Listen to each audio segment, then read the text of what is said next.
नमस्कार। कहानी को आपण मानकु स्वागत।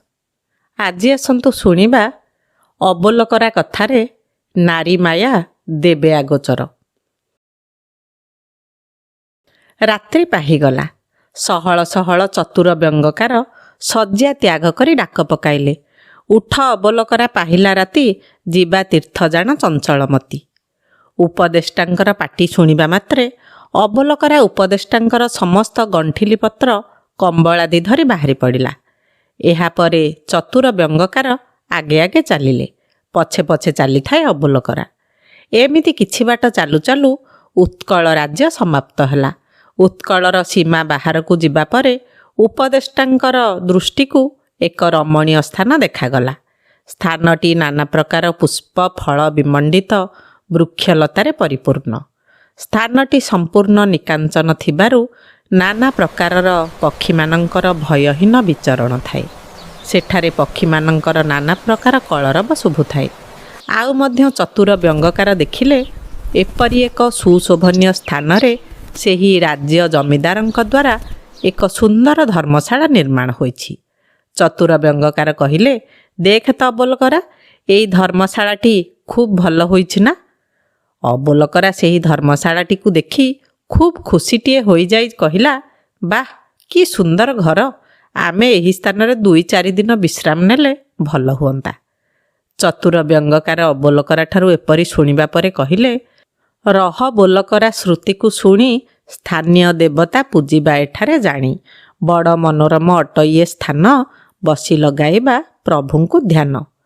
अबोलकरा गृह मध्य को पशि जाई परिष्कार करी आनी गंठिली की थोई देबा परे चतुर व्यंगकार आदेश देले, तू जा शीघ्र पाख हाटरू डाली तंडुल कोशला शाग आउ किछि कंचा कदली धरी चलिया, मु स्नानादि कार्य समापन करुछि।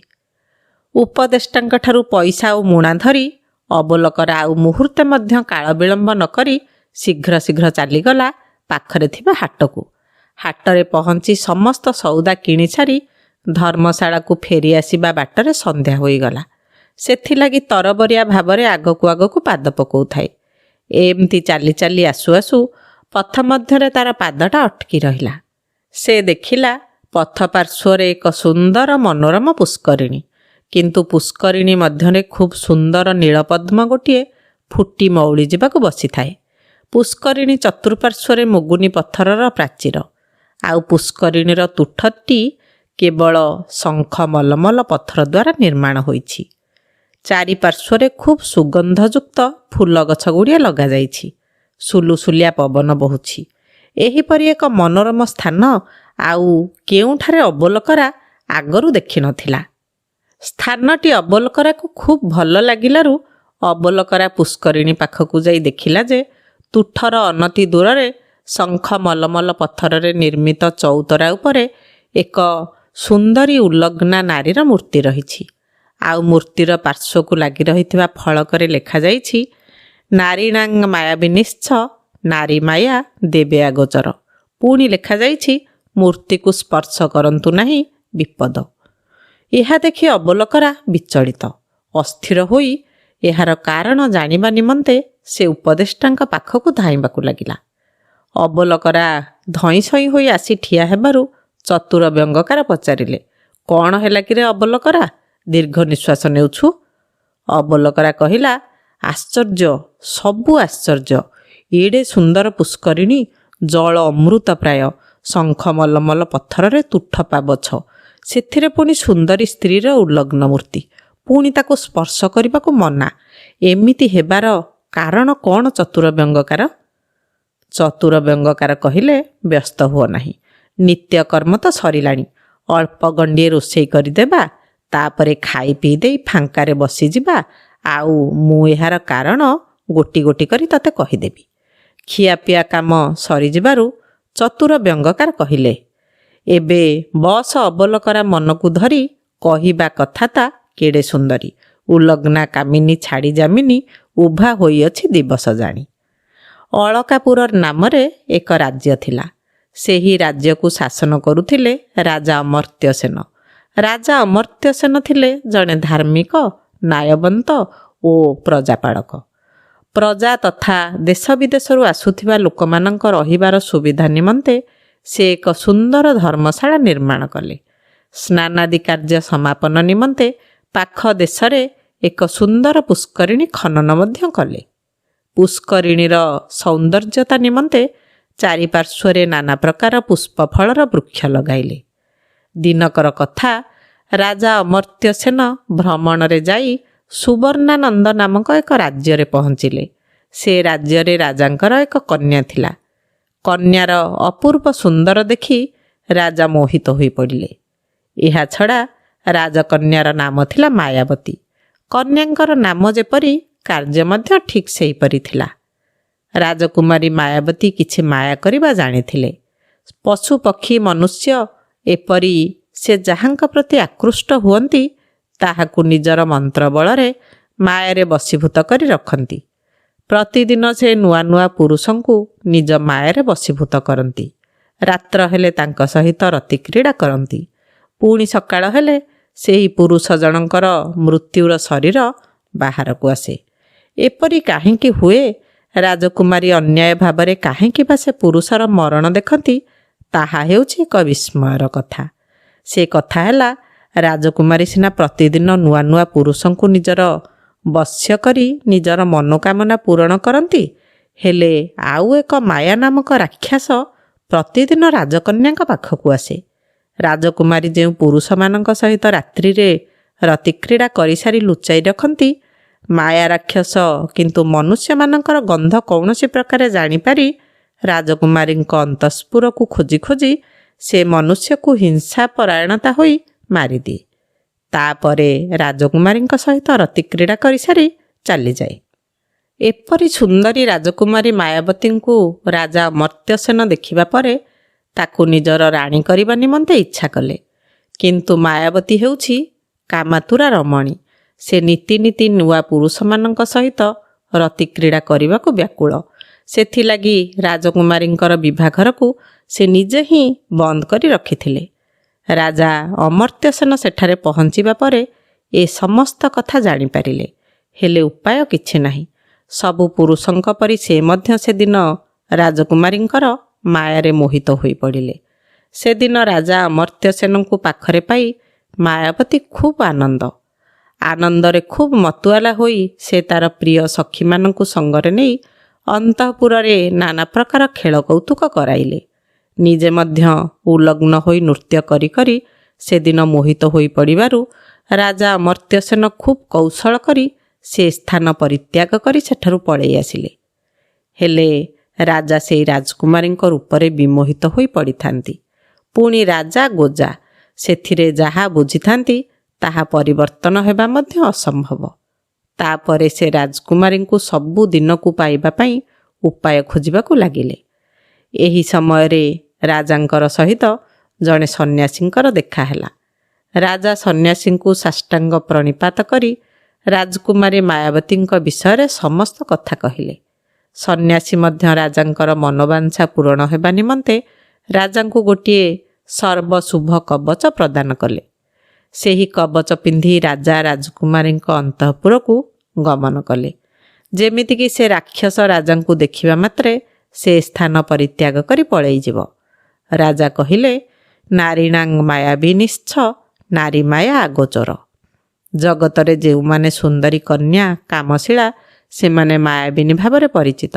ସେଥିପାଇଁ କହନ୍ତି ନାରୀ ମାୟା ଦେବେ ଆଗୋଚର। ସ୍ଥାନୀୟ ଦେବତାମାନେ ମଧ୍ୟ ନାରୀମାନଙ୍କର ମାୟାକୁ ଜାଣିପାରନ୍ତି ନାହିଁ। ସନ୍ନ୍ୟାସୀ କହିଲେ, ସେ ସବୁକୁ ତୁମେ ଆଉ ଭୟ କର ନାହିଁ। ଏ ଯେଉଁ କବଚକୁ ବାହୁରେ ଧାରଣ କରିବ ସେହି ହେବ ତୁମର ରକ୍ଷା କବଚ। କବଚର ଶକ୍ତି ଏପରି ଯେ ସମସ୍ତ କଥା ତୁମକୁ ପୂର୍ବରୁ ଜଣାପଡ଼ିଯିବ। ସନ୍ନ୍ୟାସୀଙ୍କଠାରୁ କବଚ ନେଇସାରି ରାଜା ଯାଇ ରାଜକନ୍ୟା ମାୟାବତୀଙ୍କ ପାଖରେ ପହଞ୍ଚିଗଲେ।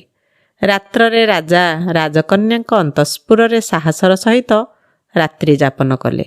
ରାତ୍ରି ପାହି ସକାଳ ହେଲା। ମାୟାବତୀ ଯେତେବେଳେ ରାଜାଙ୍କର ଶବକୁ ବାହାରକୁ ବାହାର କରିଦେବାକୁ ଉଦ୍ୟତ ହୁଅନ୍ତେ ଦେଖିଲେ ରାଜା ଖୁବ୍ ଆନନ୍ଦର ସହିତ ଅଛନ୍ତି। ଏହା ଦେଖି ରାଜକନ୍ୟା ମାୟାବତୀ ବିସ୍ମୟ ହୋଇ ସମ୍ପୂର୍ଣ୍ଣ ଉଲଗ୍ନ ହୋଇ ରାଜାଙ୍କର ସମ୍ମୁଖରେ ନୃତ୍ୟାରମ୍ଭ କରିଦେଲେ। ମାୟାବତୀଙ୍କର ଏପରି ଉଲଗ୍ନ ରୂପକୁ ଦେଖି ରାଜା ଅମର୍ତ୍ୟସେନ ଆଉ ବିଳମ୍ବ ନ କରି ସଙ୍ଗେ ସଙ୍ଗେ ରତିକ୍ରୀଡ଼ା ଆରମ୍ଭ କରିଦେଲେ। ଏ କଥା ରାକ୍ଷସ ଜାଣିପାରି ରାଜାଙ୍କୁ ମାରିଦେବା ନିମନ୍ତେ ଶତ ଚେଷ୍ଟା କଲା ସିନା, ହେଲେ ପରାଜୟୀ ହେବାର ଜାଣି ସେ ରାକ୍ଷସ ସେହି ସ୍ଥାନ ପରିତ୍ୟାଗ କରି ଚାଲିଗଲା। ରାଜାଙ୍କର ଶକ୍ତି ନିକଟରେ ରାକ୍ଷସର ପରାଜୟ ଦେଖି ମାୟାବତୀ ଭାବିଲା ଯେ ଏତେ ଦିନ ପରେ ସେ ତାଙ୍କର ମନଲାଖି ପୁରୁଷଟିଏ ପାଇଲେ। ରାକ୍ଷସ ପ୍ରତି ତାଙ୍କର ଭୟ ନଥିବାରୁ ସେ ରାଜା ଅମର୍ତ୍ୟସେନଙ୍କୁ ବିବାହ କଲେ ଏବଂ ନିଜର ମାୟା ବଳରେ ରାଜାଙ୍କର ମନ ମୋହିତ କରି ନିଜ ପାଖରେ ତାଙ୍କୁ ରଖିଲେ। ଏହାପରେ ରାଜା ନିଜର ରାଜ୍ୟ ପ୍ରଜା ଆଦିଙ୍କୁ ଭୁଲି ରାଜକୁମାରୀ ମାୟାବତୀଙ୍କ ମାୟାରେ ପଡ଼ି ତାରି ପାଖରେ ରହିଗଲେ। ଏଥୁ ଅନ୍ତେ ମାୟାବତୀଙ୍କର କୁଅଭ୍ୟାସ ମଧ୍ୟ ଥିଲା। ସେ ଗୋଟିଏ ପୁରୁଷରେ କେବେ ସନ୍ତୁଷ୍ଟ ହୁଅନ୍ତି ନାହିଁ। ସେଥିଲାଗି ରାଜକୁମାରୀ ରାଜାଙ୍କର ଭ୍ରମଣ କିମ୍ବା ସ୍ନାନ କାଳକୁ ନିରୂପଣ କରି ନୂଆ ନୂଆ ପୁରୁଷମାନଙ୍କ ସହିତ ରତିକ୍ରୀଡ଼ା କରନ୍ତି। ଏ କଥା ନିଜର କବଚ ବଳରେ ରାଜା ଜାଣିପାରୁଥିଲେ। ହେଲେ କ'ଣ ହେବ, ମାୟାବତୀଙ୍କ ମାୟାରେ ପୁଣି ସେ ସବୁକୁ ଭୁଲିଯାଆନ୍ତି। ଏପଟେ ନିଜ ରାଜ୍ୟରେ ରାଜା ନାହାନ୍ତି। ରାଜାଙ୍କର ଅନୁପସ୍ଥିତ ଯୋଗୁଁ ରାଜ୍ୟରେ ନାନା ପ୍ରକାର ବିଶୃଙ୍ଖଳା ଦେଖାଦେଲା। ଏଥିରେ ବ୍ୟସ୍ତ ହୋଇ ରାଣୀ ରାଜ୍ୟରୁ ସୈନ୍ୟମାନଙ୍କୁ ପଠାଇ ମନ୍ତ୍ରୀଙ୍କ ଦ୍ୱାରା ମାୟାବତୀଙ୍କୁ ପ୍ରଭାବିତ କରି ରାଜାଙ୍କ ସହିତ ନିଜର ରାଜ୍ୟକୁ ଫେରାଇ ଆଣିଲେ। ରାଜନଅରରେ ରାଣୀଙ୍କର ଥିଲା ବିଳାସପୁର। ସେହି ପୁରରେ ନେଇ ମାୟାବତୀଙ୍କର ରହିବାର ବ୍ୟବସ୍ଥା ରାଜା ନିଜେ କରେଇଦେଲେ। କୁକୁର ଲାଙ୍ଗୁଡ଼କୁ ଯେତେ ନଳରେ ପୁରାଇଲେ ସେ ଯୋଉ ବଙ୍କାକୁ ସେଇ ବଙ୍କା। ଏଣେ ରାଣୀ ମାୟାବତୀ କୋଉ ତାଙ୍କର ପ୍ରକୃତି ଛାଡ଼ି ପାରୁଛନ୍ତି। ଯେତେବେଳେ ରାଣୀଙ୍କର ବିଳାସପୁର ନିରୋଳା ହୋଇଯାଏ, ମାୟାବତୀ ରାଜ୍ୟର ମନ୍ତ୍ରୀ ପୁଅ, ସେନାପତି ପୁଅ କିମ୍ବା ରାଜ୍ୟର ଯୋଦ୍ଧା ସୈନ୍ୟମାନଙ୍କୁ ମାୟାରେ ବଶ କରି ତାଙ୍କ ସହିତ ରତିକ୍ରୀଡ଼ା କରନ୍ତି। ଏମିତି କିଛି ଦିନ ଅତିବାହିତ ହେବା ପରେ ରାଜ୍ୟରେ ପାଟରାଣୀ ରତ୍ନାବତୀଙ୍କ କାନରେ ଏ ସମ୍ବାଦ ପଡ଼ିଲା। ରାଣୀ ମଧ୍ୟ ବହୁବାର ପରୀକ୍ଷା କରି ଦେଖିଲେ ରାଜକୁମାରୀ ମାୟାବତୀ ଚରିତ୍ରହୀନା। ବହୁ କାମବାତୁଡ଼ି ଝିଅ ମାୟାବତୀଙ୍କର ଏପରି ନୀତିଗତି ପାଟରାଣୀଙ୍କର ମନକୁ ଚିନ୍ତାଗ୍ରସ୍ତ କରି ପକାଇଲା। ତହୁଁ ସେ ରାଜାଙ୍କୁ କହିଲେ, ରାଜକନ୍ୟା ମାୟାବତୀ ସାଧାରଣ କନ୍ୟା ନୁହେଁ। ତାର ସେହି ରୂପ ଲାଗି ଛାମୁଙ୍କ ସହିତ ଛାମୁଙ୍କର ରାଜ୍ୟକୁ ମଧ୍ୟ ନଷ୍ଟଭ୍ରଷ୍ଟ କରିଦେବ। ଯଥା ଶୀଘ୍ର ରାଜକନ୍ୟା ମାୟାବତୀଙ୍କୁ ଶୂଳିରେ ବସାଇ ମାରିଦେବା ଦରକାର। ଏହାପରେ ରାଜା ବହୁ ଚେଷ୍ଟା କଲେ, କିନ୍ତୁ ମାୟାବତୀର କାମଭାବକୁ ଦମନ କରିପାରିଲେ ନାହିଁ। ଏଥୁ ଅନ୍ତେ ପାଟରାଣୀ ତାଙ୍କ ରାଜା ତଥା ରାଜ୍ୟର ମଙ୍ଗଳ ନିମନ୍ତେ ଶିବଙ୍କର ପୂଜା କଲେ। ଦିନକର କଥା, ରାଜକନ୍ୟା ମାୟାବତୀ ନିଜର ମାୟା ବଳରେ ରାଜାଙ୍କୁ କାମକ୍ରୀଡ଼ାରେ ମୋହିତ କଲା। ରାଜା ମଧ୍ୟ ସେଥିରେ ମୋହିତ ହୋଇପଡ଼ିଲେ। ଏହି ଅବସରରେ ରାଜକନ୍ୟା ମାୟାବତୀ ରାଜାଙ୍କର ତଣ୍ଟି ଚିପି ମାରିଦେବାକୁ ଉଦ୍ୟତ ହୁଅନ୍ତେ, ରାଣୀଙ୍କର ପୂଜାରେ ସନ୍ତୁଷ୍ଟ ହୋଇ ସ୍ୱୟଂ ଶିବ ନିଜେ ଆସି ସେଠାରେ ଉପସ୍ଥିତ ହୋଇ ମାୟାବତୀଙ୍କୁ ପଥର କରିଦେଲେ। ଏହାପରେ ରାଜା ସେହି ରାଜକନ୍ୟା ମାୟାବତୀଙ୍କର ପଥର ମୂର୍ତ୍ତିକୁ ପୁଷ୍କରିଣୀର ପାବଛ ନିକଟରେ ସ୍ଥାପନ କରି ସନ୍ନ୍ୟାସୀଙ୍କର କହିଥିବା ବିପଦ ବିଷୟରେ ସାବଧାନ କରାଇ ଲେଖିଦେଲେ। ଉପଦେଷ୍ଟାଙ୍କଠାରୁ ସମସ୍ତ ବୃତ୍ତାନ୍ତ ଶୁଣିବା ପରେ ଅବଲୋକରା କହିଲା, ଏପରି କଥା ତାହେଲେ ଏଥର ଆପଣ ଶୟନ କରନ୍ତୁ। ଚତୁର ବ୍ୟଙ୍ଗକାର ରାଜକନ୍ୟା ମାୟାବତୀଙ୍କର କଥା କହିସାରିବା ପରେ ସେଠାରେ ଶୟନ କରନ୍ତେ ଅବଲୋକରା ବସି ବସି ଉପଦେଷ୍ଟାଙ୍କର ପାଦମଞ୍ଚାଳନ କରିବାକୁ ଲାଗିଲା। ଶ୍ରୋତାବନ୍ଧୁ, ଅବଲୋକରା କାହାଣୀ ଯଦି ଆପଣମାନଙ୍କୁ ଭଲ ଲାଗୁଥାଏ, ତେବେ କାହାଣୀଟିକୁ ଲାଇକ୍ କରନ୍ତୁ, ସେୟାର କରନ୍ତୁ ଏବଂ ଆପଣମାନଙ୍କର ମୂଲ୍ୟବାନ ମତାମତ ଦିଅନ୍ତୁ। ରହୁଛି, ନମସ୍କାର।